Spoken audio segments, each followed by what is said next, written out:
চলতি মাসের প্রথম 20 দিনে দেশে রেমিটেন্স এসেছে 190 কোটি 30 লাখ মার্কিন ডলারের।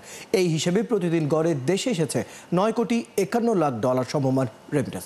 রোববার বাংলাদেশ ব্যাংক প্রকাশিত হালনাগাদ প্রতিবেদনে এইসব তথ্য উঠে এসেছে। সেপ্টেম্বরের প্রথম 20 দিনে রেমিটেন্স এসেছে 190 কোটি 30 লাখ এবং গত বছরের একই সময় এসেছিল 161 কোটি 40 লাখ ডলার।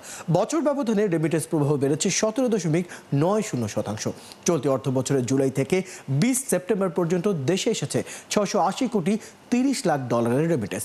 বছর ব্যবধানে যা বেড়েছে 18.30%। এদিকে গত 2024-25 অর্থ বছর জুড়ে দেশের প্রবাসীরা পাঠিয়েছেন 30.32 বিলিয়ন বা 3032 কোটি 80 লাখ মার্কিন ডলারের রেমিটেন্স, যা দেশের ইতিহাসে যে কোনো অর্থ বছরে সর্বোচ্চ প্রবাসী আয়ের রেকর্ড।